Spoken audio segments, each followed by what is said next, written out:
Sir सुनने में आ रहा है कि पिंकी की पढ़ाई लिखाई का सारा खर्च आप उठा रहे हैं। जी जी जरूर। देखिए सबसे पहले यार मुझे बहुत खुशी हो रही है कि आप लोग इतना इसको अप्रिशिएट कर रहे हैं और गांव समाज के जो न्यूज है उन लोग उसको आप लोग दिखा रहे हैं। इसके लिए मैं तहे दिल से धन्यवाद देना चाहता हूं आप सभी मीडिया वालों को। और मैं यही बात कहना चाहता हूं कि छोटी सी बच्ची है, इस गांव से निकल कर आगे जाना चाहती है और मेरा एक ही सपना है कि शिक्षा है ना, शिक्षा को गरीब से गरीब छात्रों तक पहुँचाना है।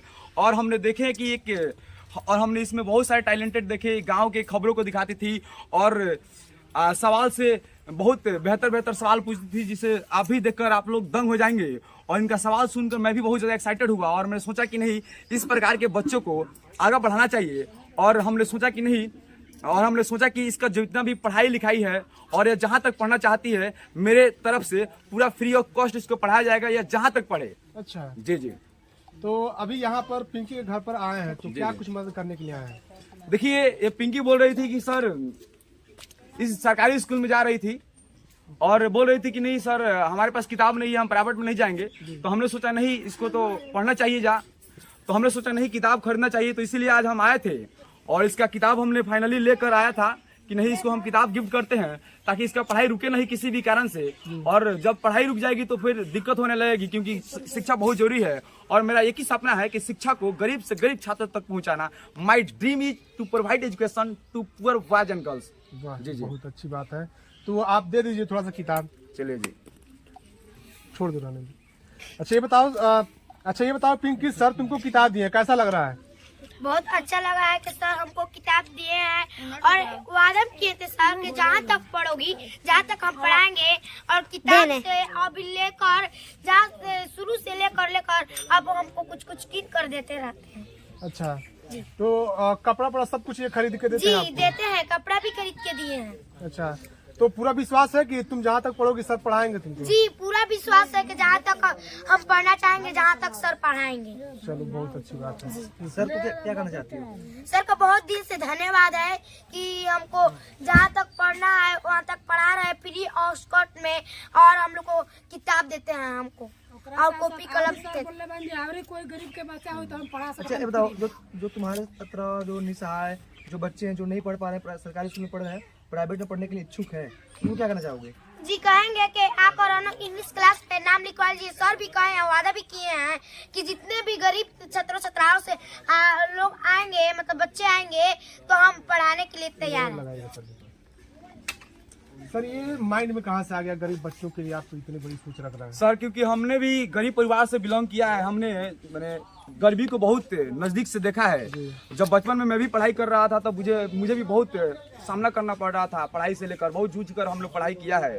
और मैं सोचा कि जब मुझे इतना प्रॉब्लम हो रहा था पढ़ाई करने में, तो हमारे समाज में बहुत ऐसे माताएं बहनें हैं, बहुत ऐसे परिवार हैं जो एक टाइम खाना खाने के लिए मजबूर हैं, तो अपने बच्चों को इंग्लिश मीडियम स्कूल में कैसे पढ़ाएंगे। तो हमने सोचा कि नहीं, एक ऐसी स्कूल की व्यवस्था की जानी चाहिए जो कि गरीब छात्र और छात्राएं वहां पर पढ़कर अपने माता पिता के सपनों को साकार करे और इस देश के नाम रोशन करे। और मैं यही कहना चाहता हूं कि काश मेरी जिंदगी में सरहद की कोई शाम आए, काश मेरी जिंदगी में सरहद की कोई शाम आए, काश मेरी जिंदगी मेरे वतन के काम आए। ना खौफ है मौत का, ना आरज़ू है जन्नत की, मगर जब कभी जिक्र हो शहीदों का तो काश मेरा भी नाम आए, तो काश मेरा भी नाम है। मेरा एक ही सपना है कि कहना चाहते हैं कि समाज में जितने भी गरीब परिवार से लोग बिलोंग करते हैं, जो एक टाइम खाना खाने के लिए मजबूर हैं, वो अपने बच्चों को सही ढंग से शिक्षा नहीं दे पाते हैं, उन लोगों से मैं कहना चाहूंगा कि शिक्षा बहुत ही जरूरी है।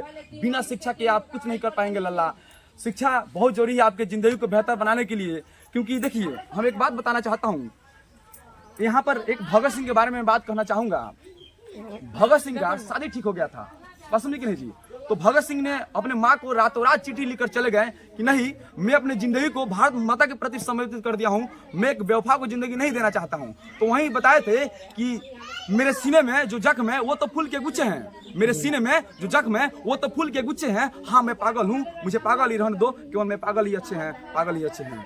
तो मेरे प्यारे दोस्तों, यदि दुनिया वाले आपको लोग पागल कहने लगे ना, तो आप लोग सोच लो कि आपका प्रोग्रेस क्या हो गया है जी, चालू हो गया है। बात समझ कि नहीं जी? जब तक आप पागल नहीं बनेंगे ना, जब तक आप सपना नहीं देखेंगे, जब तक आप कुछ बड़ा सोचेंगे नहीं, तो आप कुछ नहीं कर पाएंगे। क्योंकि सपना आपको सोने नहीं देता है। क्योंकि एपीजे अब्दुल कलाम एक थीम लिखे थे कि dreams is not what you see in sleep, dreams is the thing we doesn't let you sleep. सपने वो नहीं होते जो आप नींद में देखते हैं, सपने तो वो होते हैं जो आपको सोने नहीं देते, जो आपको सोने देते हैं। और बहुत ऐसे विद्यार्थी हैं डर जाते हैं पढ़ाई से। आपको पढ़ाई से डरना नहीं है, पढ़ाई को पैशन बनाइए। जिस दिन आपको, जिससे आप खेलने में आपको मन लगता है, आप 8 घंटा 10 घंटा आप खेल लेते हैं, आपको तो महसूस होता ही नहीं है कि हमने कितना टाइम एक्सपेंड किया है। जिस दिन आपको पढ़ाई में ऐसा दिखने लगे, आपको पैशन पर काम करने लगेगा ना, तो पढ़ाई आपको बहुत ही हल्का लगेगा, बहुत ही ईजी है, पढ़ाई बहुत ईजी है। जिस दिन आप अपने मन को और दिमाग को पढ़ाई में कनेक्ट कर लोगे ना, तो पढ़ाई आपके लिए बहुत आसान हो जाएगी। और मैं एक बात कहना चाहता हूँ, कहता है कि हर मंजिल होगी, हर मंजिल होगी, अपने कैसे सफर का इरादा कर लो और ना हारेंगे हौसला उम्र भर। खुद से वादा कर लो, खुद से वादा कर लो कि मुझे हारना नहीं है। यदि आप रणभूमि में आए गए हैं ना, तो यार रणभूमि से यदि आप जाओगे ना, तो लोग आपको पागल कहेंगे, लोग आपको कार कहेंगे। यदि आप कार सुनना पसंद करते हैं तो आप रणभूमि से भाग जाइए। यदि आप योद्धा सुनना पसंद करते हैं तो आप सामना कीजिए, क्योंकि जब तक आप प्रॉब्लम को फेस नहीं करेंगे ना, तब तक आप दुनिया में आगे नहीं बढ़ सकते हैं। तो आपको प्रॉब्लम को फेस करना होगा, तभी आप दुनिया को जीत सकते हैं। और मैं एक बात और कहना चाहता हूँ, बहुत ऐसे बच्चे हैं जो आजकल पढ़ाई नहीं कर पा रहे हैं, पढ़ाई को बोझ ले रहे हैं। तो पढ़ाई का आपको बोझ नहीं लेना है, पढ़ाई बहुत ही आसान है। पढ़ाई को आप बोझ क्यों ले लेते हैं लल्ला?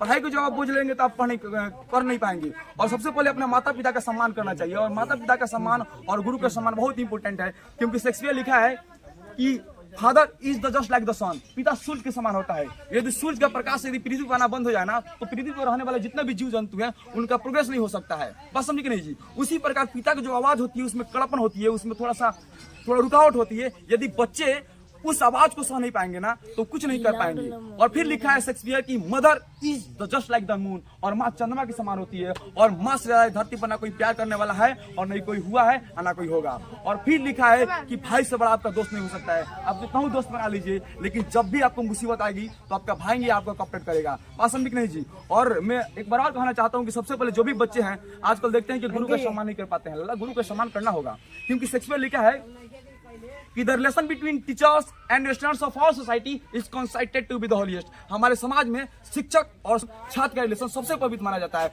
फिर लिखा है only a teacher can mold the character of a student। केवल एक टीचर ही विद्यार्थी को चरित्र को एक सांचे में ढालता है या उसका आकार बनाता है।